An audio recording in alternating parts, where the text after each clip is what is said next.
¿Qué tal? Muy buenas noches, ¿cómo estamos? Estamos aquí de vuelta en el corte editorial. Somos Lalo, Ana Pau e Iñaki. Bienvenidos, ¿cómo están? Muy buenas noches. Hola, buenas noches.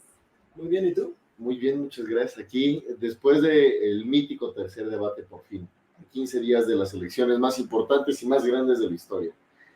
¿Qué les pareció? Primera impresión del tercer debate. Ahorita entramos a fondo a cada uno de los temas. ¿Qué te pareció? Creo que los tres candidatos consideraron que ya era el último debate y tenían que ponerse un poquito más formales, más firmes.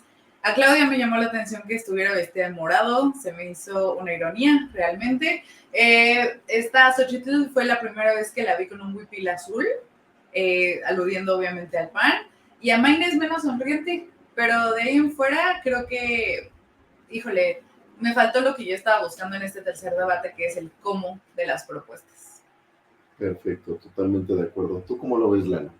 Fíjate que me gustó, los vi a los tres distintos al segundo debate, o sea, muy distintos. Claudia se sentía más tranquila, más suelta, se nota perfectamente que algo tiene en la cara, porque cambió el semblante completamente.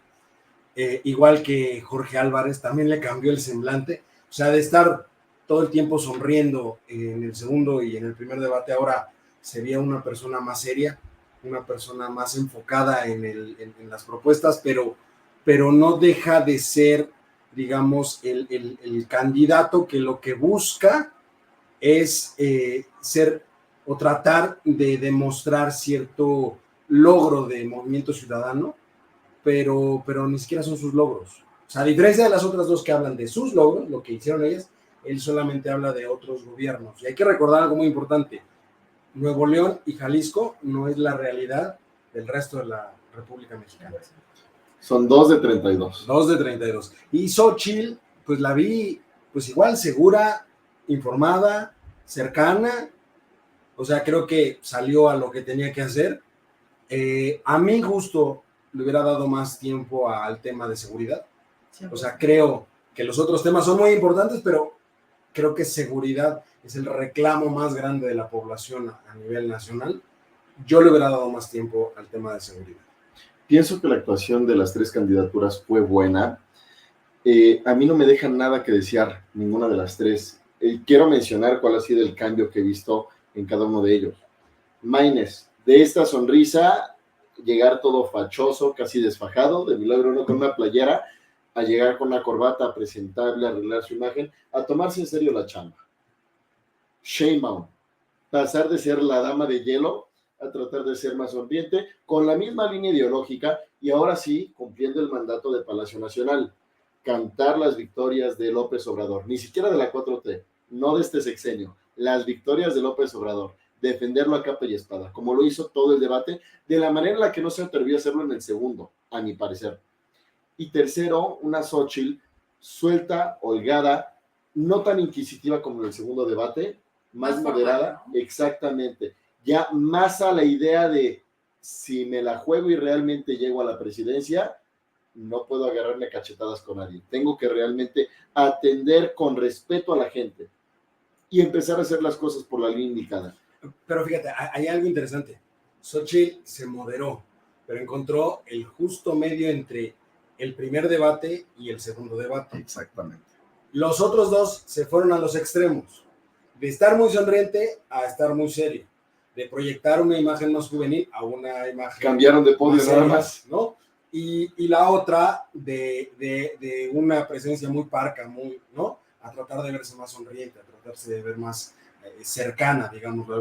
Pero el tonito de Claudia, de condescendencia, de yo hablo y no te preocupes, mira, o sea, ese tono de condescendencia en temas de seguridad, de migración, no puedes tener un tono de condescendencia, hay que ser muy tajante.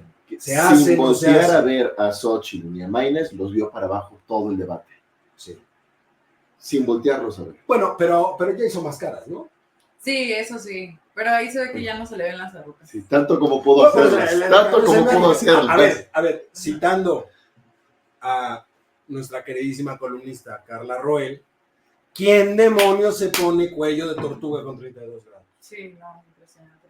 O sea, me queda claro, saludos. Pero retomando el tema de seguridad, yo creo que este era el debate que más relevancia e importancia tenía para la ciudadanía de México por ser y tocar el tema de seguridad.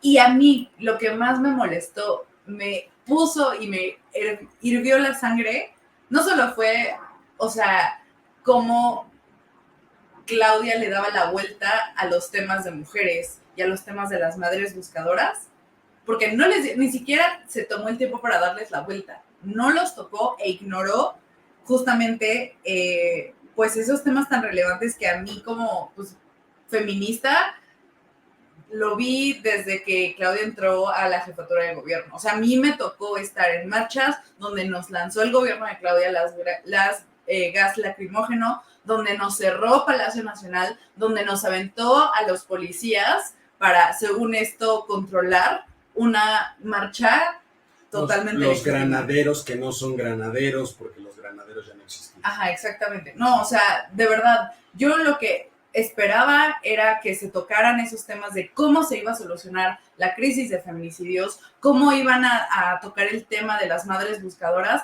Literalmente, Claudia, en el momento que tocaron el tema de madres buscadoras, Claudia agarró otro hilo. Justificación, carpetazo, a lo siguiente. Carpetazo, ni siquiera justificación, 100%. No, es que sí las recibí. Es mentira, sí las recibí. O sea, y fue lo se más salió que por la mencionó. tangente, es decir, sí las recibí, pero a ver, ¿en qué términos? O sea, Claro. valía la pena gastarte parte de tu tiempo para dejar claro, sí las recibí, fueron honestas, vi estas organizaciones, se acercaron conmigo, platicamos. Eso es lo que la gente quiere entender, eso es lo que la gente quiere ver. ¿Cómo? Ok, tenemos una crisis de feminicidios, ¿cómo la vamos a abordar? Ok, tenemos una crisis donde las madres buscadoras están haciendo la chamba que le toca a la policía, ¿cómo lo vamos a resolver? Y vamos a ponerlo en el contexto actual. Perdón, pero Xóchitl y Claudia no tienen la misma barra que cualquier otra candidatura o cualquier otro funcionario la ha tenido. ¿Por qué? Porque alguna de las dos va a ser la primera presidenta. Ambas son mujeres y ambas pueden entender la situación de las madres buscadoras y la crisis de feminicidio que hay y la violencia de género que está viviendo mejor que nadie. La barra no la tienen igual que cualquier otra persona. Yo lo que digo, y siempre le he dicho, y queridísima audiencia, lo repito ahora mismo, tener una presidenta mujer no garantiza perspectiva de género. Sin embargo, yo lo que creo es que a través de este debate sí pude ver quién le da más relevancia a temas de perspectiva de género y quién no. A pesar de que Xóchitl trajera un huipil azul y no morado. Y ojo, esto no es por ser palera para Xóchitl, como nos comentaron la vez pasada. Esto es porque son hechos, queridísima audiencia. Claudia Sheinbaum no le importan las mujeres. A ver, yo creo que hay que puntualizar algo, ¿no, Pau? Es que no es nada más Claudia. En realidad, si analizamos a todos los gobiernos de la 4T, es algo que no está dentro de su agenda. La única persona de Morena que tuvo el tema de la agenda feminista fue Marcelo Ebrard, con su política exterior feminista, que incluso puede ser cuestionable. Sin embargo, fue el único que trajo a la mesa, incluso a nivel internacional, el tema. De ahí en fuera que se ha hecho, no sé, ciertas políticas públicas que aborden la problemática, yo no lo vi. No la hubo. O sea, ¿No la hubo? Es que en realidad no hubo propuestas claro. de ninguno. Sí. O sea, todos señalaron problemáticas, señalaron situaciones, pero ninguno señaló en este tema tan sensible que es seguridad, sí, que tiene que ver con feminicidios, que tiene que ver con desapariciones, que tiene que ver con homicidios. Nadie habló de una propuesta específica. Porque, a ver, incluso Xóchitl, o sea, ni ella lo mencionó. Pero a ver, es que también es algo, hay que decirlo también, es muy complejo. O sea, tú hablas de la militarización del país y tú dices, retira a la Guardia, al Ejército y deja a la Guardia Nacional. Hay partes donde la Guardia Nacional no entra y solo el Ejército se puede dar el lujo de entrar y tratar de garantizar la seguridad. Si tú los sacas a todos y los regresas a los cuarteles, dejas una gran cantidad de territorio desprotegido. O si sacas a todos pensando que van a hacerlo, va a ocurrir lo mismo que la guerra contra el narco. Exactamente. O sea, no es tan fácil, no es tan fácil la idea de Xóchitl de sacar hacerla civil, pero tampoco es tan factible la idea de Claudia de continuar, porque entonces no estás dando una solución, simplemente estás pateando el bote. Y hay un problema con ese bote, que cada vez es como una bola de nieve, cada vez está más grande. Han ido pateándolo, pero cada vez tenemos peores resultados. Ahora, para que vayamos por orden, algo más que quieran hablar del feminismo, del traje morado de esta mujer, o del tema alusivo a la violencia de género en el debate, sino para irnos metiendo con los 4 segmentos. Mira, yo lo único que diría de violencia de género es que la que más sufre violencia de género se llama Claudia Sheinbaum. Andrés Manuel le marcó la agenda. Andrés Manuel la regañó en el primer... Y tenemos ahora una candidata que se dedica no a hablar de propuestas, sino a alabar resultados del presidente, a hablar de resultados y a menospreciar y a esquivar golpes que le cayeron de todas partes. Eso, ojo, es un problema real que ella está viviendo. O sea, no, yo no veo una candidata suelta, porque de lo contrario, a ver, hay que recordar a la Claudia Sheinbaum del año 2000, esa que ella mencionó, yo peleé, era una activista feminista. Hoy, yo veo que es una de las principales víctimas de violencia de género desde la presidencia de la República. ¿Tú qué opinas? Yo así lo vería, ¿eh? Yo no lo llamaría así. Sí, obviamente ves esta pues tendencia a alabar al presidente y así. Yo no me atrevería a decir que sufre violencia de género, pero al menos el tema de violencia de género con respecto a la política va desde muchas vertientes. Ambas candidatas lo sufren a través de los medios de comunicación y así, pero yo creo que continuando en esta misma línea de seguridad, algo que sí me llamó la atención de una de las propuestas de Claudia Sheinbaum fue generar una coordinación entre el titular del Poder Ejecutivo y el fiscal. Por Dios, eso a mí me pone los pelos de punta. O sea, la persona que es fiscal, primero, es independiente. Saldívar se hizo chiquita cuando dijo eso, estoy seguro. Es que imagínate tener a un fiscal que se lleve piquete de ombligo con el titular del Ejecutivo. Es que ya lo teníamos. Ajá, es regresar. Es continuar, exactamente. No, ni siquiera continuar, regresar. Porque hay que recordar que la autonomía de la Fiscalía empezó en este sexenio, se votó en el sexenio anterior. O sea, regresar al esquema de el fiscal, en este caso, claro, no es autónomo, sino es parte del gabinete legal. Y bueno, a toda nuestra querida audiencia, si ese centralismo no se entiende como autoritarismo, cuando se empiezan a concentrar las funciones de órganos independientes en el Ejecutivo, no sé cómo llamarle. Ese es el problema al que enfrentamos. No es un autoritarismo cubano-venezolano que es aparatoso. Es un autoritarismo discreto, sutil, que empieza en la usurpación de las funciones de lo que no le corresponde al Ejecutivo. Y lo estamos oyendo ahorita. Ahorita lo acabamos de oír. Más claro imposible. Sí, 100%. A mí, la verdad es que eso me puso los pelos de punta, pero creo que también en temas de seguridad, yo sí esperaba más propuestas y a lo mejor Claudia era la única que realmente planteó el plan de gobierno en temas de seguridad, pero como tú bien dices, Lalo, fue un copy-paste de lo que ya se ha hecho. O sea, no hay nada nuevo respecto a Claudia. Útil. Es lo peor. A mí lo que me queda de ver en tanto a feminismo es por qué diablos ninguno de las tres candidaturas habló del tema social que estamos viviendo. A ver, hay un tema muy relevante, que haya dos candidatas luchándose la silla verde, la presidencial, no es cosa menor. Quiere decir que la cultura mexicana está abierta a más cambios de los que hace 2 años hubiéramos imaginado. Yo hace 2 años me hubiera dicho, va a haber una mujer presidenta en México, te diría, 2050, si bien nos va. Culturalmente estamos abiertos a eso. ¿Por qué diablos nadie pone sobre la mesa? Tenemos que llegar y atender la violencia de género en el origen, en los hogares. Tenemos que educar a los hombres. ¿Por qué nadie habla de eso? ¿Por qué simplemente es, vamos a castigar, vamos a ver cómo manejamos la ley? ¿Por qué no se articula un proyecto de nación el cual trate de arreglar la situación de raíz? Es un poco, ahora lo llevo al tema de la propia inseguridad. Claudia mencionó, vamos a atacar las raíces, el origen del problema. El origen del problema es social.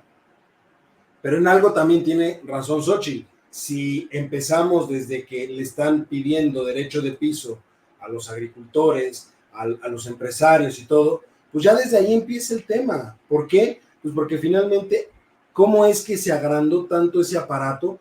Pues porque no había oportunidades y porque la gente decidió, a cambio de sobrevivir en algunos casos, de que no los mataran, aceptaron a trabajar con el crimen organizado. Y esas son las estructuras que ellos formaron para ir a cobrar ahora derecho de piso. Maynes también lo mencionaba, con el tema de la niñez, ¿no? Que, o sea, los niños crecen a lo mejor en un ambiente violento y él bien mencionaba, hay que empatizar con los niños y con las niñas y con los niñes sobre cómo crecen en esa misma situación de violencia. Y eso se lo tengo que conceder. Fue la primera vez que yo oigo en la política que una persona se atreve a decir cómo llegaron ahí, cómo se llega a la delincuencia, cómo se llega al narcotráfico, en qué fallamos en su origen para que vivan esa realidad de las personas. No los vamos a abrazar, no se las vamos a perdonar, pero tenemos que evitar que esta situación, que esto perdure, se lo concedo.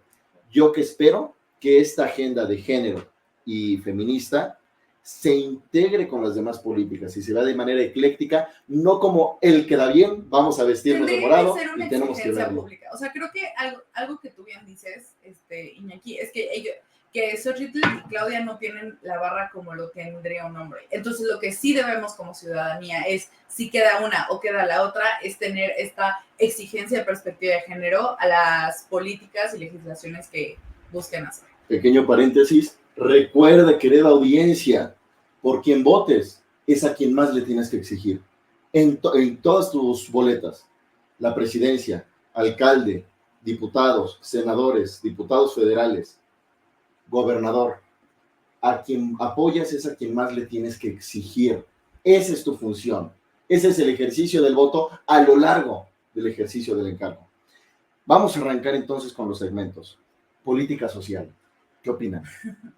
Me llama la atención que Maynes se quede con menos trabajo. Creo que esa ha sido como su propuesta constante, y por menos trabajo me refiero, Huele. Exacto, huele la juventud y obviamente esta pues política progresista que Movimiento Ciudadano se caracteriza, ¿no?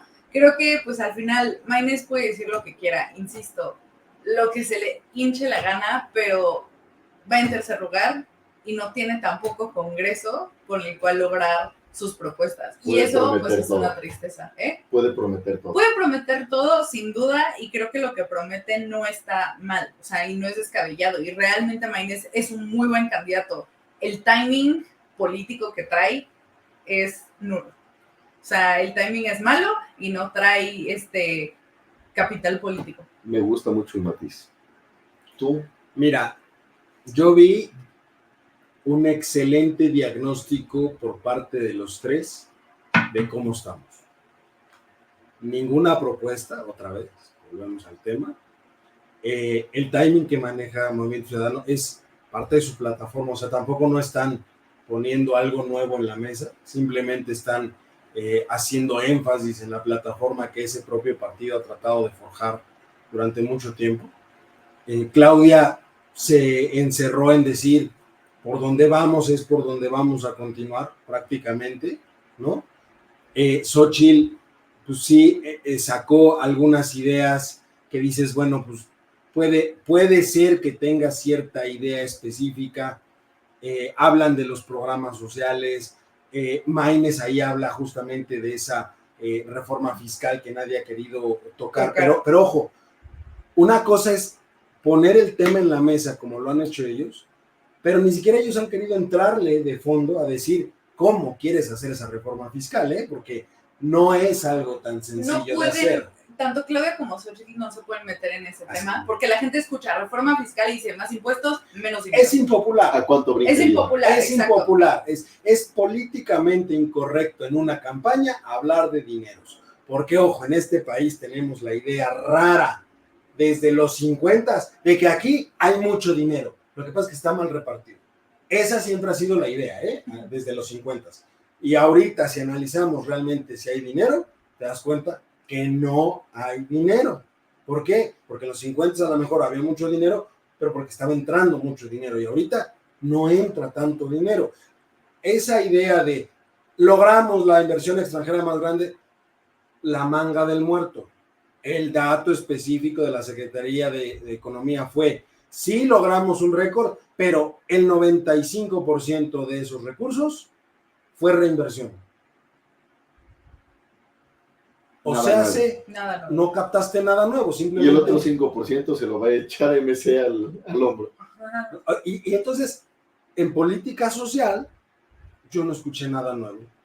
Solo un muy buen diagnóstico repartido entre los tres de cómo estamos. Creo que, bueno, algo que sí me llamó la atención. El debate pasado terminó y a los 2 días Xochitl se reunió con los empresarios y ahí fue la primera vez que dijo que prometía que si ella era presidenta iba a erradicar la pobreza extrema. A mí me pareció una tirada no imposible, claro que no, pero muy arriesgada, de esas promesas de campaña que te las lanzan como para que digas sí. De esas facturas que cuando las tienes que pagar. Exacto, te cuesta. Y ahora lo volvió a decir en este debate. Aprecio la valentía, entiendo que sean 9 millones de mexicanos y mexicanas que están en pobreza extrema, pero para poder erradicar la pobreza extrema en un país se necesita, obviamente, política social, que no mencionó, se necesita un sistema educativo que sí mencionaron y creo que los tres están de acuerdo en que se necesitan más universidades, etcétera, pero sobre todo se necesita una movilidad social que ninguno de los tres, más que Maynes lo mencionó en el debate pasado, mencionó cómo generar esa movilidad social. Y si todo se sigue centrando en Ciudad de México, va a ser muy difícil que esa movilidad prospere tanto en el sur como en otras entidades pobres del país. Y discúlpenme el término, pero a mí me pareció muy pasguato el tema educativo. Lo poco que se mencionó superficial y de queda bien. Vamos a llenar casillas, más universidades, ¿estamos de acuerdo? No, este no es el cuadrilátero en el cual vamos a pelear hoy. Pero a mí me dejó mucho que desear. Porque ese modelo educativo a la fecha no ha sido útil en México. Hay modelos educativos previos que nos servían más especializados a las necesidades regionales de cada parte del país. Pero ese es otro tema. A mí lo que más me importa en el primer segmento es entender cuáles son las facultades del Ejecutivo Federal. La política económica es una de ellas. La política exterior. Exactamente. La política de seguridad. Y cuando se empiezan a meter, oye, vamos a meternos a más convenciones y más tratados internacionales, o cuando empiezan a depender de la legislación y dan por sentado que tienen a las cámaras, esas promesas son falsas. A mí me llama la atención, por ejemplo, que Claudia prometiera ir a más convenciones internacionales con Andrés Manuel. Con Arabia Saudita, para que nos den el petróleo. ¿Qué? No, deja tú eso. Con dos cosas. Primero, con una tendencia de política, que la política exterior es la interior de Andrés Manuel y por lo tanto nunca se presentó más de 3 veces en el exterior. Y segundo, teniendo una reforma energética tan grave como la que tenemos ahorita, donde le damos prioridad a hidrocarburos. O sea, nos vamos a presentar en cumbres internacionales energéticas para decir, sí, arriba los hidrocarburos, en pleno 2024, yo no creo. Pero, a ver, algo interesante de todo eso es que promete algo que ya se hacía. No en su gobierno, pero sí en gobiernos. Voy a presentar, a ver, esa no es una promesa de campaña. Fue una propuesta vacía. Es algo que ya se hacía, o sea, se espera que el jefe de Estado pues, represente al país en todos los foros internacionales. Claro. Entonces, lo único que estás prometiendo algo que ya está por eso, es tu chamba, sí, ¿no? Claro, o sea, tu chamba, 100%. Les prometo que voy a cumplir mi turno laboral. Es como si al doctor le dices, ¿qué me promete? Que le voy a dar consulta. Pues si es lo que tienes que hacer para decirme qué tengo, ¿no? Y lo promete de esa forma, pero nunca deja claro cuál es lo novedoso con respecto a lo que hizo Andrés Manuel. Claro, y es una realidad. En el gobierno de Morena, Alicia Bárcena y Marcelo Ebrard hicieron cosas muy buenas, pero la política exterior sí se vio muy alienada de la política del presidente y sí se veía esta divergencia y ni siquiera coordinación. Hicieron cosas muy buenas, Ana Pau, pero hay algo importante. son foros donde espera el jefe de Estado Claro. sentarse con otro jefe de Estado. Si quieres para la foto, pero es jefe de Estado con jefe de Estado. Cuando mandas al canciller, uno, estás desdeñando a los otros jefes de Estado. Y dos, estás permitiendo que pelucen a la representación mexicana. Y con todo derecho, porque el jefe de Estado va a decir, ¿y yo qué tengo que ver con este? Pues que se reúna con su par y yo Claro. veo otras cosas. Y también ahí te dabas cuenta de las prioridades del país. Cuando Andrés Manuel se presentó a todas las cumbres en Latinoamérica, obviamente es porque le interesa generar estos vínculos con Latinoamérica. Y creo que de ahí esta Claudia se pudo haber agarrado y pudo haber dicho, mi política exterior va a estar... Con ciertos lugares de Latinoamérica. Ah, bueno, sí, porque con Ecuador estamos muy peleados. Porque con Ecuador, con Perú... ¿Y con Nicaragua? ¿no? O sea, sí, 100%. Pero si tú le hablabas de Cuba, le encantaba la idea. Si tú le hablabas de Argentina, ya antes, cuando no estaba Milei, claro. Antes, ahorita es así de, ¿no? Sí. ¿No? Si tú le hablabas incluso de Brasil, tiene recelo. Claro. Porque sabe que Lula es tal vez tan carismático como él. Uh-huh. Y tiene recelo ahí, ¿no? Pero obviamente no a todos los trata igual. Le dices Maduro, va. Le dices Ortega, va. Le dices Petro, va. Súper va. ¿no? Pero de ahí en fuera, o sea, tampoco es Latinoamérica. Claro, pero eso lo pudieron, sobre todo Claudia lo pudo haber explotado en este sentido. Y se centró a una política que todavía no pasa, que se especula que ella va a lograr cuando esté en la presidencia, que es con Guatemala y El Salvador, ¿no? Eso es lo que más me importa, que nos ayuden los economistas a resumir, a concretar, dentro de la lectura de la política social que ahorita dieron a entender las candidaturas, ¿cuál es la política económica que están marcando? Porque, como bien decías ahorita, Claudia, por la línea que vamos, perfecto, arriba y adelante. Xochitl, nearshoring. Creación de empleo. Xochitl se centró en temas de creación de empleo y Maynes en temas de nearshoring. El tema con Maynes es que a mí me da un poco de confusión la política económica, pero si pudieran sintetizarme cada uno, ¿cuál es la política económica de cada una de las tres candidaturas? No tiene una política ¿Cómo lo ves? económica, Maynes. Maynes sigue hablando en cuestiones muy regionalistas. Jalisco se hizo esto, Nuevo León se hizo esto, el que más tiene el nearshoring es Nuevo León, el que más hizo fue Jalisco. Repito, la realidad de los otros 30 estados del país no son las de Nuevo León ni las de Jalisco. Para empezar, en Nuevo León tienes uno de los municipios más ricos de toda Latinoamérica. ¿El más? No, el más rico. Saludos a los sanpetrinos.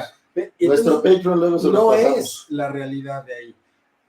El tema, ¿cuál es? No tiene una política real o muy bien establecida, porque no te habla de cómo o cómo piensa tal vez capitalizar ese logro, que no es de él, es de otros gobiernos. ¿Cómo piensa capitalizarlo en Zacatecas? ¿Cómo piensa capitalizarlo en Colima? ¿Cómo piensa capitalizarlo en el Estado de México, en Guanajuato? Eso no lo dice. Y dime si me equivoco, pero desperdició más bien una oportunidad dorada para demostrar que realmente entiende a las juventudes en distintas regiones del país. Es que es algo. Porque, a ver, tengamos claro, Chiapas, Tabasco, Campeche, Oaxaca, Guerrero, jamás van a ser ni Jalisco ni Nuevo León. No, pero a ver, ni tienen que aspirarlo a hacer, pero es ¿cómo entiende su realidad? No, algo que nunca se ha entendido en términos económicos es, no vas a inventar el hilo negro. El tema de la política económica tiene que estar centrado en dos cosas. ¿Cómo te haces más competitivo con respecto a tus pares, es decir, a los otros estados? ¿Qué haces para ser competitivo? Y dos, ¿para qué eres bueno?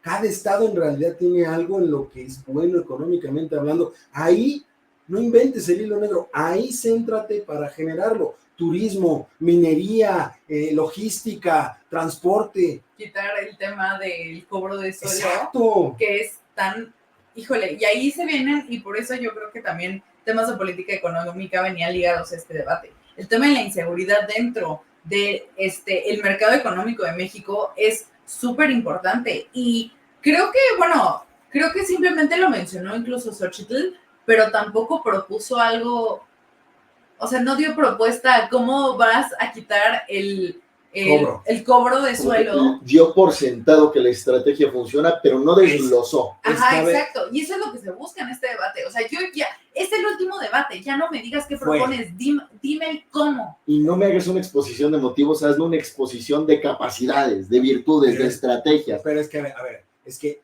ahí yo podría defender a los tres. ¿En qué sentido?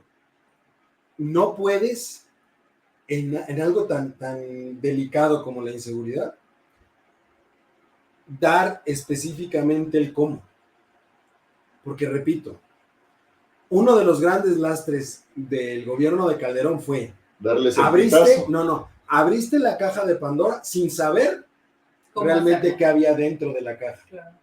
Si tú ahorita das una idea de qué vas a hacer, te vas a quemar, porque en realidad no sabemos realmente el análisis o no sabemos el estado real ni la información que tienen a disponibilidad. Por eso, ellos no deben de tener, ojo, ellos no deben de tener información de la situación real de los estados, porque es una cuestión de información clasificada de seguridad nacional que solamente deben tener ciertas personas, entiéndase, el actual presidente, los secretarios de Marina, Defensa, de Seguridad y la Fiscalía. Son los únicos que deberían de tener esa información ahorita. Entonces, cualquier cosa que ellos digan no puede ser tomada como una realidad en términos de inseguridad. Antes de que brinquemos por completo inseguridad, materia económica, ¿coincides con Lalo en que no tiene una política económica Maines o qué opinas? Pues sí, la verdad es que, o sea, bueno, yo no he visto realmente propuestas económicas por parte de las dos candidatas y Maines. En general, dicen, vamos a subir los sueldos y los programas sociales. Que los programas sociales sí te ayudan a poder tener ese dinerito extra que tú necesitas para poder, no sé, ir al transporte público, a lo mejor terminar de pagar la colegiatura de esta universidad privada a la que te decidiste meter, etcétera. Creo que eso es muy valioso y cada quien hace con el dinero del gobierno lo mejor que puede hacer, ¿no? Eso sí lo puntualizó muy bien Maines. Es una realidad que las y los mexicanos deciden irse por universidades privadas sobre las públicas porque no pueden tener acceso a ellas, ya sea porque no entraron, en el caso de la UNAM, o porque no las tienen cerca. Sin embargo, en el tema de política económica, yo la verdad es que sí los veo muy difusos. O sea, esta Xochitl se queda en esta idea de que sí, yo soy empresaria y porque soy empresaria yo sé crear empleo. Híjole, eso es una falacia en sí misma, ¿no? Te la compro. Sabe crear empleo porque efectivamente la finalidad última del empresario es crear empleo. Es una realidad. Pero un país no es una empresa. Exactamente. La realidad tiene que ser distinta, ¿no? En el caso de Claudia dice, nosotros somos los únicos que sabemos cómo hacer programas sociales. Somos los únicos que lo hicimos. Mentira. El PRI empezó con y a ver, entender cuál era la finalidad de los programas sociales, que eso nunca lo dejen claro, Claudia. Pero adicionalmente de eso, o sea... Ni Andrés Manuel, Andrés Manuel, o sea, creo que en realidad el único programa que yo recuerdo, dos programas sociales que fueron sumamente efectivos, independientemente del de Prospera en su momento, Solidaridad y como se llamó en todos estos tiempos. Que el mismo, ¿no? diferente que fue nombre. El mismo, diferente, claro. Pero que fue muy efectivo en su momento. Estudiado por la OCDE. ¿no? Hay otros dos programas que tuvieron un gran éxito y que fueron eliminados. La Cruzada Nacional contra el Hambre, que sí efectivamente redujo la pobreza alimentaria en el país, y el de Mujeres Emprendedoras. Porque ese programa efectivamente logró hacer que muchas mujeres en situación de pobreza extrema salieran a través de los apoyos del gobierno para crear empresas y que empezaron a exportar inclusive acompañadas de instituciones como NAFIN o como Bancomext. Son dos programas que fueron muy exitosos y que nada tenían que ver, por ejemplo, con lo que se le da a los adultos mayores, ¿no? La pensión para adultos mayores, que fue el programa estrella de Andrés Manuel, siendo jefe de gobierno. Y eso me da pauta, Lalo, para hablar del tema de las guarderías y las escuelas de tiempo completo. Las escuelas de tiempo completo no las mencionaron en este debate, no. Pero la erradicación de las guarderías sí. Y justamente, si le vas a dar perspectiva de género a una política laboral, es poner guarderías, porque justamente si tú quieres que las mujeres salgan de la pobreza, si tú quieres que más mujeres entren al mercado laboral, ponles unas guarderías. Me atrevo y las a llamarla, quitas, obviamente las mujeres se van a quedar en los hogares. Me atrevo a llamarla reinserción laboral, porque son mujeres que participaban en la economía, Claro.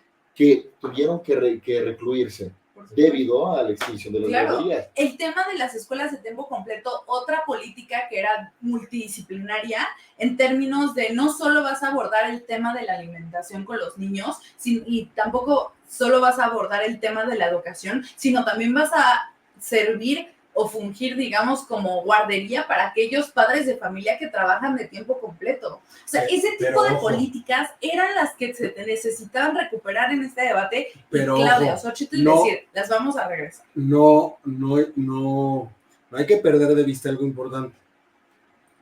La relevancia detrás de muchas de esas escuelas de tiempo completo es que en el 80% de los casos les garantizaba a los niños, cuando menos, un alimento. Claro. Un alimento. Completo. Sí. Y eso, para los propios padres, o sea, ese era el incentivo de muchos padres para llevar a los niños, ¿eh? Porque decían, cuando menos le puedo garantizar un alimento completo a mi hijo. Y tiene dos repercusiones directas: el gasto en los hogares y el desempeño académico de los alumnos. Es un tema muy importante. Eso es una política que sí lleva al desarrollo. ¿Y qué pienso que faltó en las tres candidaturas? Entender que los programas sociales tienen un común denominador, una temporalidad. La finalidad de todo programa social tiene que ser resolver algo, porque no es un bastón, tiene que ser una prótesis, tiene que arreglar el problema que hay, tiene que atender y solucionar o buscar dar soluciones.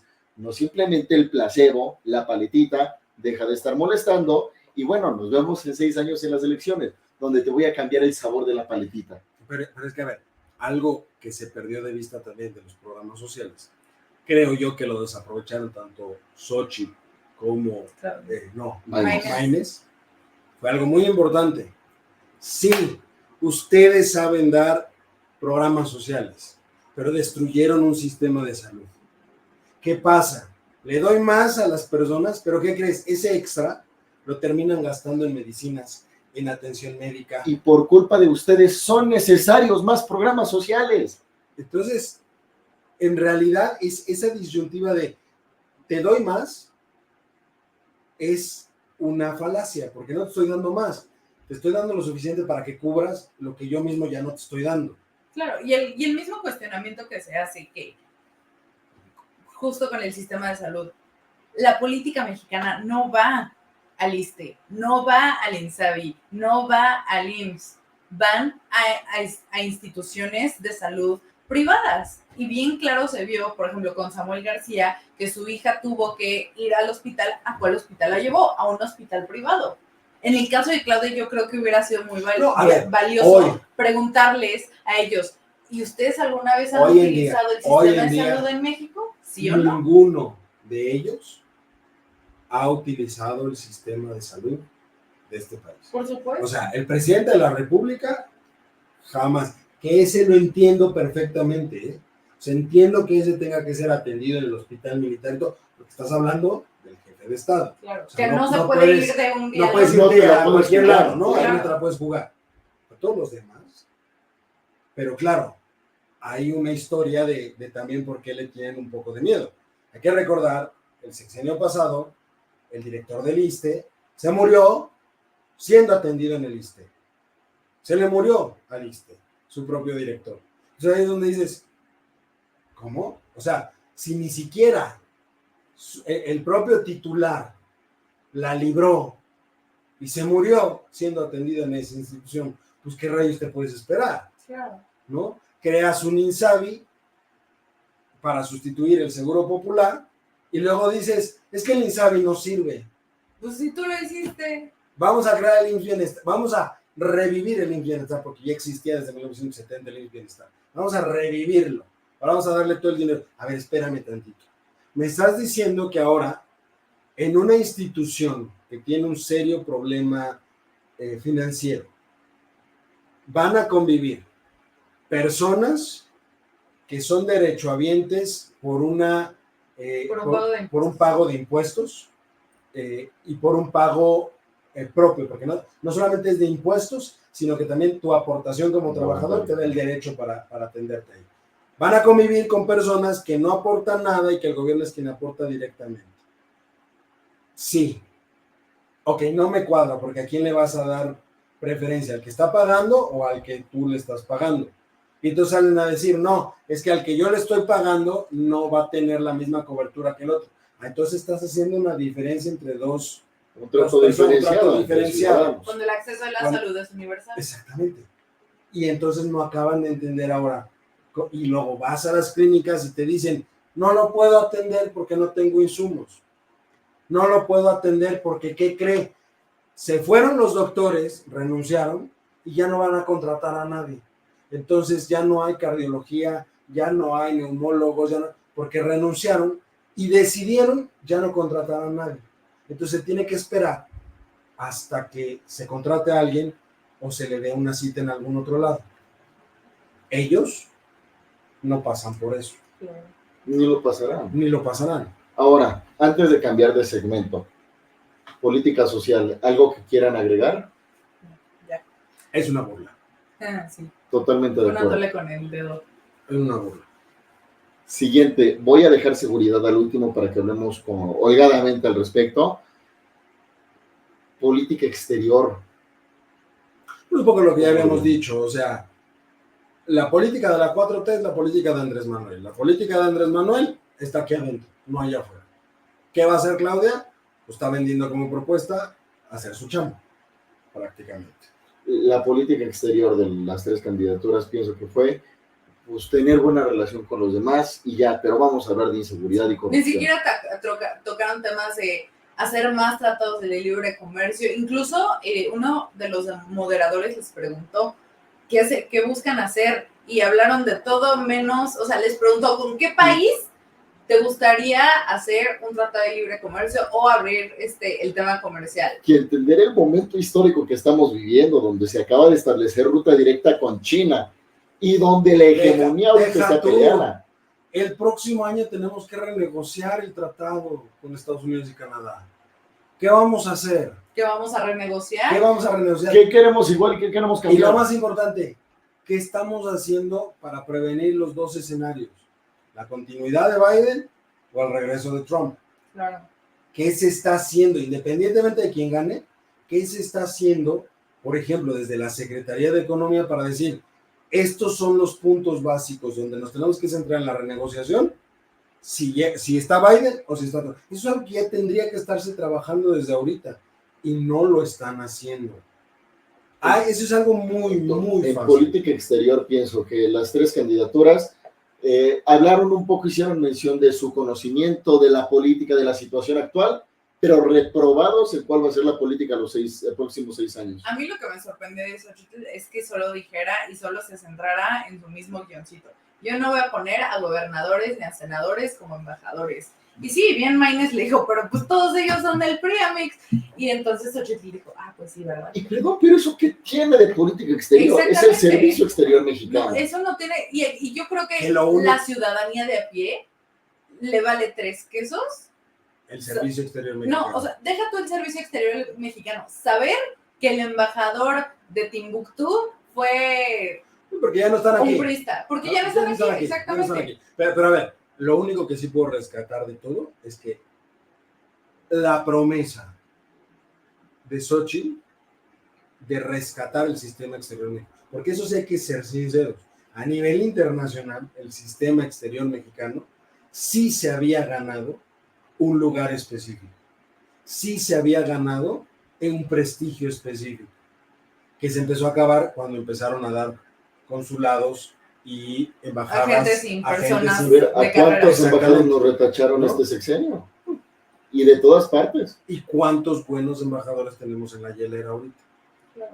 Así, entonces, esa idea específica de retomar al sistema exterior mexicano puede ser muy provechoso en temas, por ejemplo, de renegociaciones de tratados, en temas de acercamiento con otras potencias. A ver, estamos en uno de los bloques más grandes económicamente hablando a nivel internacional.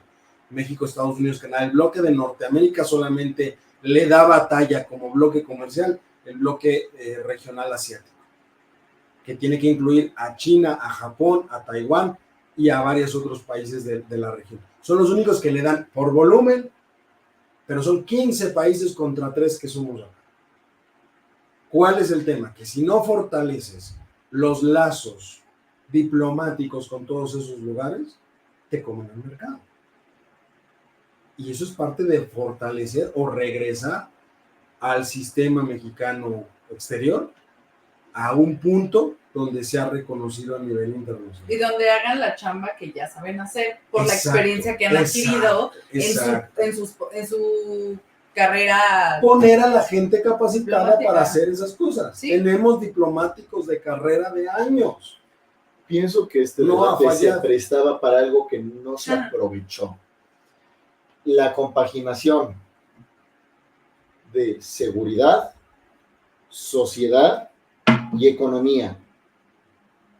Una manera de esquematizar cómo podemos resolver los 3 problemas de manera conjunta. Cómo podemos aprovechar una política exterior para fomentar una política económica que nos ayude a resolver la inseguridad.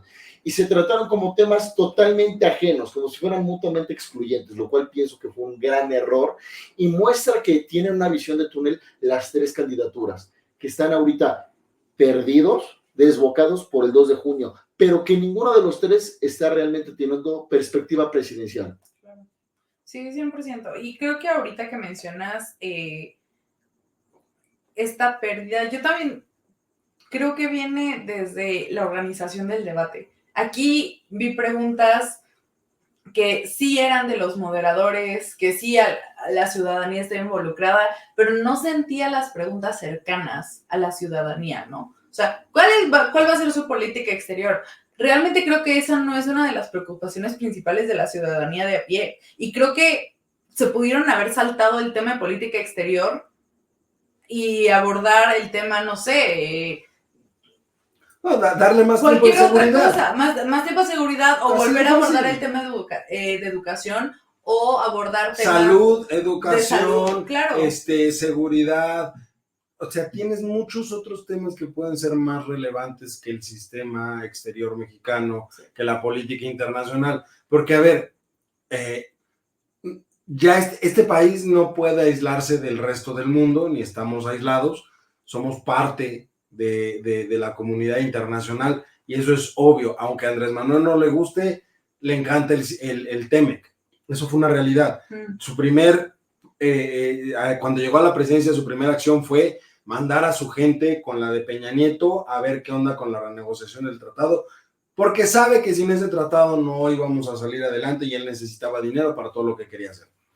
Eso queda claro, eso pasa a segundo término. Y por eso Claudia termina proponiendo pues, hacer su chamba, ir a representar a México a otros lados. Está bien, hazlo, no tengo bronca. Pero el tema no es que vayas y pongas una cara bonita.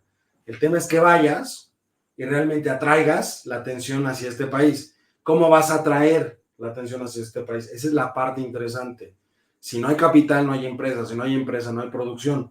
Algo muy sencillo. Entonces necesitas el capital. Entender que no solo van a ser jefes de gobierno, sino jefes de Estado. Por supuesto. Es importante entender eso, que bueno, creo que dejó mucho que decir. ¿Algo que quieran agregar en política exterior? Todavía. Seguridad. Antes de que hablemos holgado de seguridad, rápido para no confundir los temas. Las menciones, acusaciones, especificaciones y tecnicidades de corrupción. Hablemos brevemente de eso para hablar puramente de la situación de seguridad. ¿Qué opinan de las acusaciones que cruzaron principalmente entre Claudia, entre Xóchitl, el tema de corrupción, qué tanto vino a colación este debate, qué tanto no, ¿qué opinan al respecto? Yo la verdad es que creo que me gustó mucho la intervención que hizo Claudia cuando dijo, creo que ya este debate se tiene que tratar de propuestas, no voy a caer en provocaciones porque eso simplemente demuestra esta desesperación de la oposición por querer ganar foro. Y subió el nivel del debate. Subió porque el nivel respondieron del debate, Xóchitl y claro. Maynes. Sí, Xóchitl ya no la vi como tan así picándole la cresta a Claudia. Y creo que aún así, esta sección de seguridad sí mantuvo muchísimo temas aún de corrupción, temas de Bartlett, de Mario Delgado, que dices, o sea, la ciudadanía siento que no está sentada y se va a poner a googlear lo que está pasando con Mario Delgado y con eso va a tomar una decisión. Claro. O sea, creo que realmente aquí se tuvo que haber visto propuestas, que entiendo esta parte que dice Lalo, que a lo mejor es muy difícil, pero en dado caso, pues hubiera Xóchitl y Maynes aprovechado para mencionar todo lo malo que hizo Andrés Manuel en el sexenio y no lo hizo, simplemente tocó temas actuales. A ver, yo no escuché las cifras reales. Yo no las escuché. Cuando deberíamos de haberlas escuchado en todo momento, yo no las escuché. O sea, 185,000 homicidios dolosos, más de 100,000 desaparecidos, 800,000 muertos por la pandemia. Finalmente son cuestiones que dices, ¿dónde están los números? No hay forma en la que puedan decir que no. Claudia dice, se redujo el nivel de homicidios. Y, o sea, el tema no es que lo reduzca, o sea, basta un homicidio, uno, para que sea problema. Y tú celebras ¿cómo que cantó? 29,000. ¿Cómo cantó eso? Hazme el favor. Solo hubo 29,000 homicidios. Y lo dijo sonriendo. Ojo, orgullosa. Lo dijo sonriendo, como si dijeras, no, pues ya estamos bien, ¿no? O sea, ya nada más mataron a 29,000 cristianos. Pero de los 29,000 ninguno fue mío, le faltó decir. Ahora, eso es lo que, o sea, cifras de gente que se tiene registro. Por supuesto. Que no solo se tiene registro, sino por también supuesto. No se sabe si dentro de esos 29,000 ha procedido a un tema penal o no. Porque algo que ocurre en México, exactamente. Que se tiene registro, y ojo, que está estipulado como, no solamente registro por la parte judicial, sino que el acta de defunción dice homicidio. Porque hay muchos que son muertes, muchísimas reclasificaciones, ¿no? Que dices, pues entonces ¿a qué se murió? Claro. El tema de feminicidios es también, o sea, parte de ese problema. O sea, es muchos feminicidios que deberían ser no están registrados, no están registrados como feminicidios. O como suicidios. Exactamente. Bueno, yo veo dos temas. Uno, me gusta que no hayan politizado el tema de Ayotzinapa, pero es un tema latente que a este gobierno le ha costado mucho. Exactamente, no lo politizaron, me da gusto. Pero a final de cuentas, es un problema latente que día a día se vive en la Ciudad de México, cada que los padres de los normalistas, y que los normalistas después del 44 vinieron a atender. No lo podían tocar porque Xóchitl se iba a meter la soga al cuello porque pues PRI, y Claudia tampoco porque su gobierno no ha resuelto nada. Pero hay un tema latente ahí que no atendieron. De 43 a 44. Pues hay que decirlo porque sucedió en este gobierno. Pero, a ver, es que también entendamos algo. No lo puedes politizar. Ahorita ya no es el momento de politizar a los de Ayotzinapa por una razón. Porque esos 43 fueron el punto de quiebre del gobierno de Peña Nieto. Pero el punto de quiebre de este gobierno son 185,000 homicidios dolosos. 185,000. Es decir, ha sido el sexenio, ni siquiera el sexenio, los 5 años con 4 meses más violentos de la historia de este país. Y seamos crudos y sinceros, los que faltan de aquí a que pase la banda presidencial, los que faltan. Ha habido negligencia, ha habido malas políticas, ha habido impunidad, ha habido complicidad, ha habido destrucción de destrucción de evidencia. ha habido muchas, y una tremenda indiferencia. Ese es el tema. A ver, la forma en la que lo dicen Andrés, Claudia, como lo decía en su momento Gatell con los fallecidos, con la pandemia, la forma en la que inexplicablemente no sale el fiscal a hablar de nada de esto, porque ni siquiera Ni de sabemos dónde nada. está el fiscal, ¿verdad? Es lo que yo no entiendo, por qué no es más tema de conversación. O sea, ya estamos en un punto donde, otros 20, otros 50, ya normalizamos y ahora, las muertes.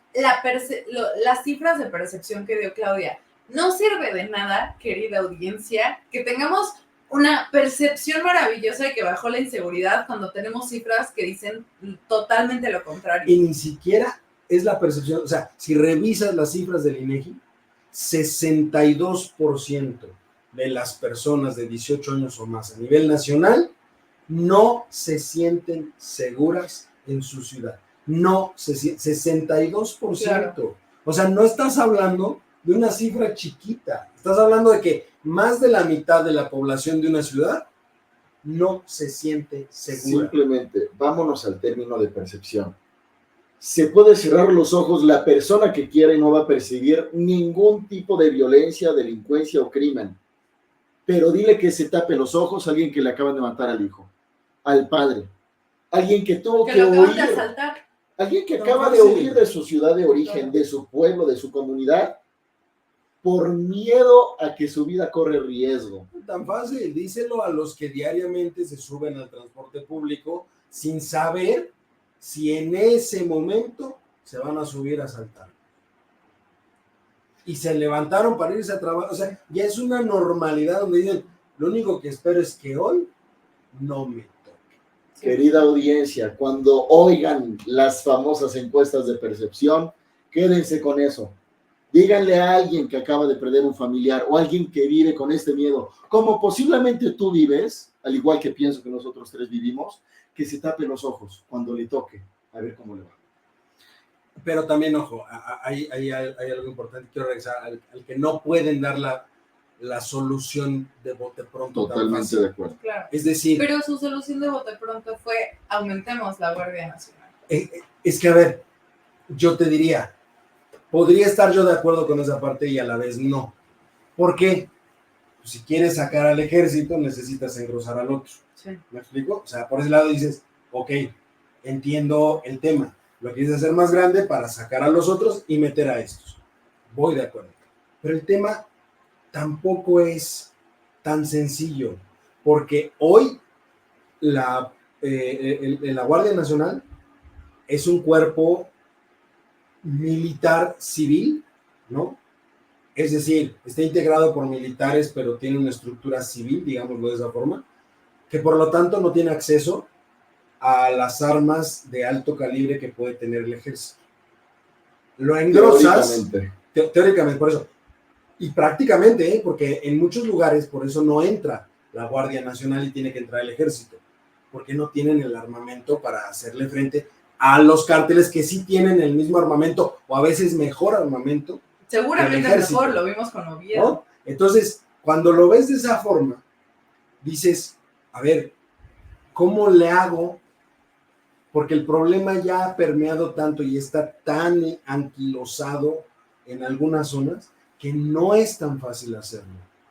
Esa propuesta también, ojo, debe de hacer reaccionar a la ciudadanía en general, de decir, saquen al ejército, te lo compro porque en muchos lados ha habido violaciones de derechos humanos y abusos por parte del ejército.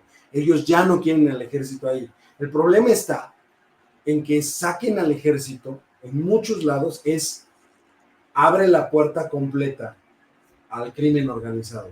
Y entonces va a ir peor el tema. Es como quitar la veda de cacería.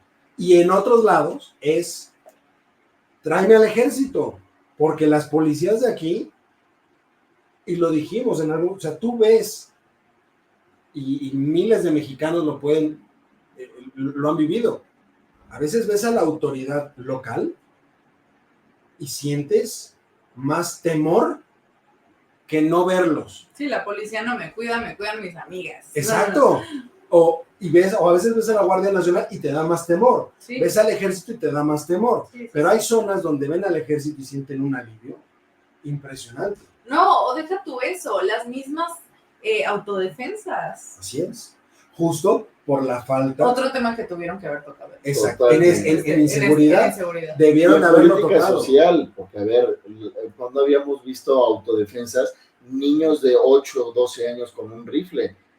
Eso yo lo había visto, No. pero en libros de historia de la revolución. Sí, a ver, no lo habíamos visto, pero ya habíamos visto, Ah. ya habíamos visto movilizaciones ciudadanas en ese sentido. Y no voy muy lejos. Le costó el puesto a Marcelo como secretario de Seguridad. Los linchamientos en Tláhuac fue un levantamiento organizado de las poblaciones de la ciudadanía de Tláhuac para evitar que siguieran robando y asaltando a la gente y entrando a casa, habitación y demás. Eso le costó la chamba a Marcelo en su momento. Entonces, no es algo que esté tan ajeno. El problema es que ahora está mucho más visibilizado porque tiene zonas donde no hay Estado, no hay autoridad. Eso me lleva a la propuesta de Maínez. Me parece como la mayoría de sus propuestas, no quiero decir todas, pero estas propuestas que puede darse el lujo de prometer sin materializar y que suenan muy bonitas, pero que las dos candidatas que están en la contienda real se tomaron con mucha cautela y las evadieron. El tema de la legalización de los narcóticos. El tema de empezar a tratar de regular el narcotráfico. Eso lo trajo 3 veces a colación. Bueno, a ver, no. Maínez lo que hizo es que se regulara la marihuana. La marihuana no es el narcótico más importante de que narcotrafican los narcotraficantes. Pero da la puerta a la migración de un delito que ha sido perseguido en los últimos 20 años. Ya hay una regulación sobre marihuana. Hoy ya hay una regulación que te dice si es para uso recreativo, personal, está permitido cierto gramaje. Ya hay eso. El tema hoy no son las drogas, digamos, recreativas, como puede ser la marihuana, sino las drogas sintéticas. Ese es el tema. El fentanilo. ¿Qué le rescatan a la propuesta de Maínez entonces? En materia de seguridad. Es que ni siquiera tampoco Maínez, exactamente, nada. No es que lo haya propuesto, siempre dijo como arriba la marihuana y mucha gente dijo, pues sí. Y pónganse arriba la marihuana también en su momento lo dijo Xochitl. Arriba la Ahorita marihuana. ya no le conviene porque sabe que dentro de los votos que tiene son muchas personas conservadoras. Y esto me lleva a un pequeño paréntesis. Cuando la señora Xochitl Gálvez decidió recriminarle la falda de la Virgen de Guadalupe a Claudia, mira, si hubiera estado ese momento, no sumó, porque sí estuvo. Si no hubiera estado, tampoco restaba nada. Simplemente se hubiera quedado callada. Y eso sí lo sentí como una patada, así como fue su orgullo, pero ojo, los votos católicos. Claudia respondió mal a esa acusación. Sí, porque simplemente dijo, dijo, mi equipo conteste eso. ¿Qué es lo que das a entender ahí? Yo no voy a contestar porque no sé qué contestar. No, dijo que no iba a caer en provocaciones.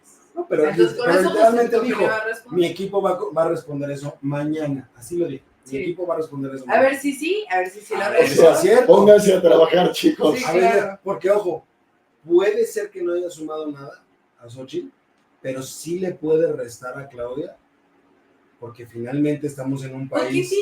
Poquito. Estamos en un país culturalmente 200% guadalupano. Claro. Guadalupano, no estoy hablando de las otras. Sí, guadalupano. Entonces, en ese sentido, hay mucha gente, y de hecho lo escuchamos de regreso de una persona de la concentración que hubo hoy en el Zócalo. Decía, ya se está metiendo con mi religión. Hablando de Claudia. A ver, a lo mejor le resta poquito, pero hay que recordar que con un 1%... Y a lo mejor es una bola de nieve. Con un 1% pierde. Si las encuestas realmente ya están cerrándose estas alturas, el empate técnico, el 1% sí juega ahorita. Es muy grande. Sí juega ahorita. Cerrando el tema del debate, me voy con un buen sabor de boca en lo siguiente. a pesar de cómo ahorita creo que nos agarramos de sparring a las tres candidaturas, Y qué bueno, lo cual me da mucho gusto. a mí también. Me voy con la satisfacción de que no me dio la sensación ni percepción en ningún momento de que hubiera un ganador, un perdedor. Pienso que no fue un debate de ganar o perder. Pienso que el debate no se centró en la descalificación, tampoco fue el ideal de basarse en la propuesta. Pienso que este debate ha sido muy diferente a todo lo que hemos visto. Yo creo, o sea, yo con lo que me quedo, los debates a estas alturas del partido solamente sirven realmente para una cosa, para conocer al candidato, su talante, su idea, su conocimiento, Su congruencia. su personalidad, su congruencia. Para eso te sirve ahorita uno de estos debates. Tan cercano a la elección, para eso te sirve. Porque propuestas hay muchas. Y la gente, hay mucha que no se identificó con ninguna de esas propuestas, porque a lo mejor para ellos lo más importante es otra cosa. Inclusive dentro de la propia seguridad, alguien puede decir, para mí lo más importante no es el derecho de piso, son los asaltos, porque a mí lo que me pasa es que me asaltan tiro por viaje en el sistema de transporte. Esa es su preocupación, no que cobren un derecho de piso. Entonces es tan amplia ahorita el espectro digamos, de problemáticas que la gente puede expresar, que lo que importa ahorita es entender la personalidad, el talante y la forma de ser de los candidatos. Y yo creo que sí dejaron ver hoy algo distinto a los otros dos debates. ¿Cómo lo ves tú, Ana Pau? ¿Te gustaría ver más debates como este? ¿Crees que tuvo un valor agregado distinto a los otros? ¿O comparten la idea que les expongo de que no trataron de ganar, sino de exponerse ante el electorado? Tal cual. Creo que justamente en el debate pasado se buscó mucho rating, mucha exposición mediática. Aquí incluso Maines lo mencionaba, ¿no? A mí en las calles me dijeron que dejara de poner memes, ¿no? Y sí, efectivamente, Maines no puso ninguna... Y se le relajó la cara. Y se le relajó la cara, pero no puso ninguna pancartita alusiva a algún meme. Se comportaron con seriedad. Se comportaron con seriedad y creo que este debate estuvo bien. Y al final creo que, a diferencia del debate pasado donde tú mencionabas que salías con incertidumbre, creo que con esto ya toda la ciudadanía se siente con la tranquilidad de saber por quién va a votar. Ahora pienso que es posible discernir a un candidato, bueno, una candidatura de otra. Claro, sí, exactamente. Pero a mí me da una idea, no lo sé, es mi percepción. Hoy yo no vi un puntero claro. Exactamente. Hoy yo no puedo decir, Claudia tiene 5,000 puntos de ventaja que hizo que se relajara total. O sea, no. Vi una Claudia que tuvo que meterse más, o sea, tuvo que cambiar la estrategia de los otros dos para estar aquí. Xochitl cambió la estrategia.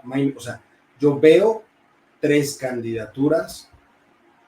El tema va a estar entre 2 claramente, sí, que están, pero ya están muy a la par. Sí, están a la par. O sea, en ese sentido, yo ya no veo un puntero, claro, como se pensaba en el primer debate, por ejemplo, donde ahí sí decían, hay 5,000 puntos de diferencia, y Claudia se relajó mucho. En eso. Estaba tensa, digamos, por el evento propio, pero y ahorita ya tuvo que meterse más. Claro. Entonces eso ya te habla de que también ellos mismos, su propio equipo, ella como candidata, pues ya vio que sí la están remontando. Y que esta es una contienda. Exactamente. Entonces yo ya veo muy parejo el piso. Estamos a 15 días. Viene veda electoral. O sea, ya no hablaremos de estos temas por lo menos la última semana previo a los últimos 3 días. Y ya no vamos a ver pancartas en la calle, qué emoción. Pero finalmente, no cantaría victoria. Lo importante de aquí al 2 de junio es realmente la reflexión de cada persona. Sí, que para eso es la veda electoral, para que la gente... ¿Qué quieres? ¿Qué aspiras? Y yo lo dije en algún momento y lo repito. A mí me da igual Claudia, Xochitl, Álvarez Maínez, PRI, PAN, PRD, Morena, me dan igual ellos. A mí lo que me interesa es qué futuro van a tener mis sobrinos, mis hijos, mis nietos. Y con base en eso es como tienes que votar. ¿Qué es lo que quieres dejar hacia adelante? No por la persona, por el proyecto que tú quieres apoyar, porque es el proyecto que va a perdurar para los siguientes 6, 12, 18 años. ¿Tú con qué cierras, Ana Pau?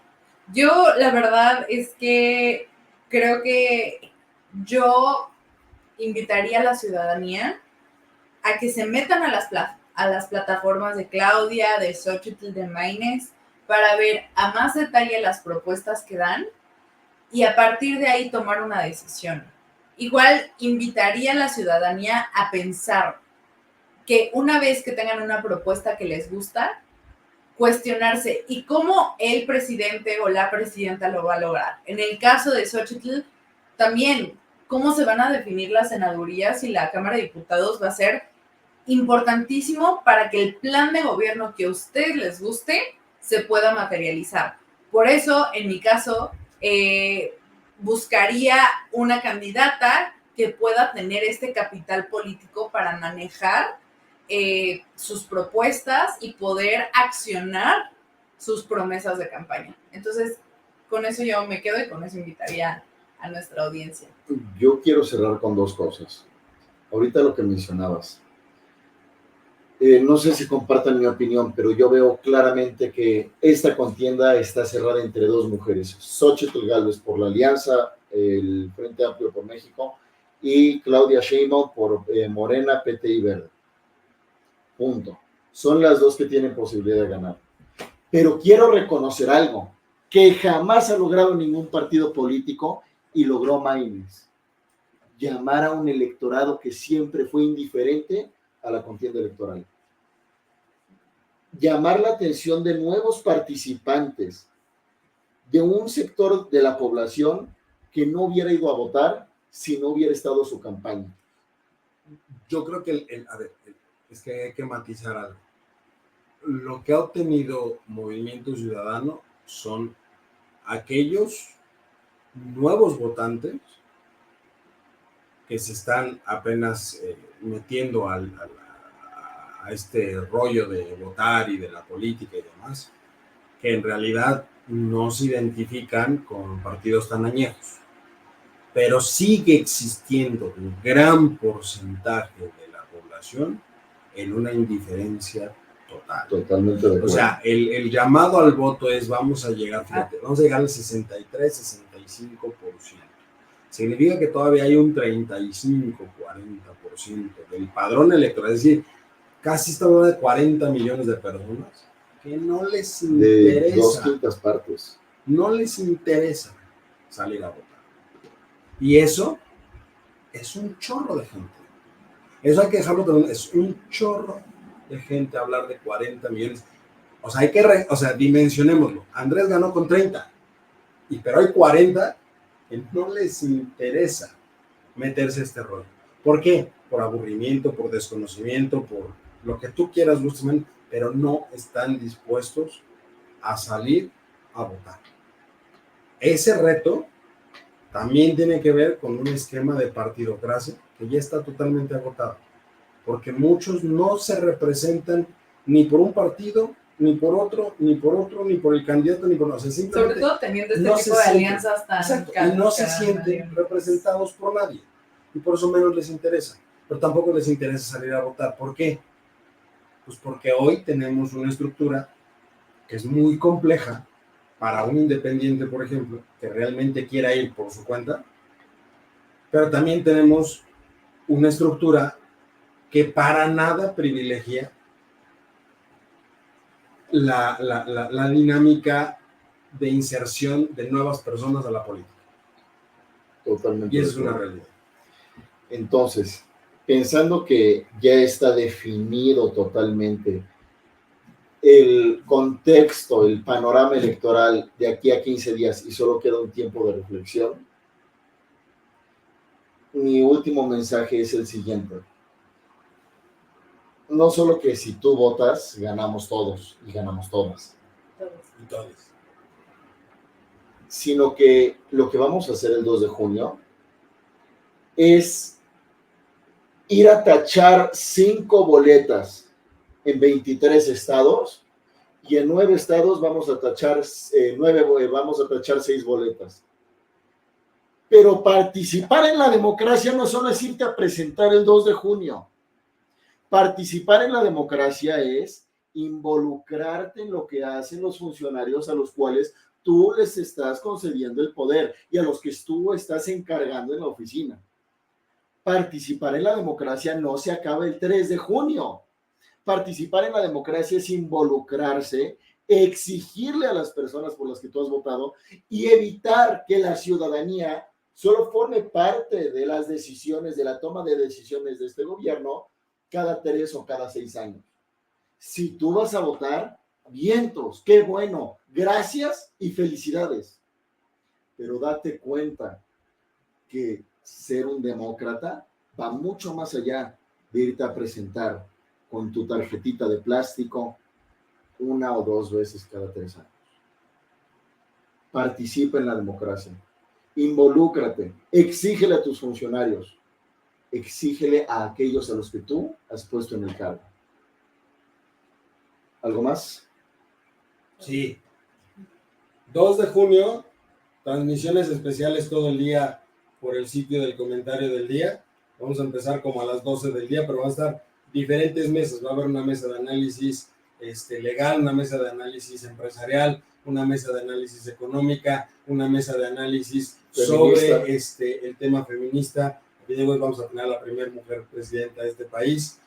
Vamos a tener noticias de cómo va el proceso electoral. De los gobiernos de coalición. De los gobiernos de coalición. Al final vamos a tener voces universitarias. Usted sabe, conoce, prefiere sobre todo la programación de este sitio, ¿verdad? Tengo que dar, vamos a dar ahí los resultados preliminares, vamos a hablar del PREP y cómo va el tema. Es decir, vamos a estar todo el día con usted en estas transmisiones especiales, hablando de los temas que nos interesan.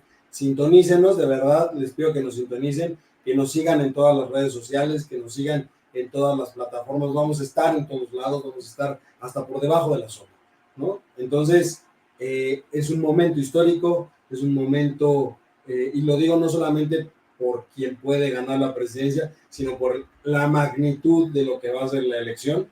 Y mientras más ojos haya en el proceso, más certeza habrá de respetar la decisión y la voluntad de la mayoría, porque eso es importante.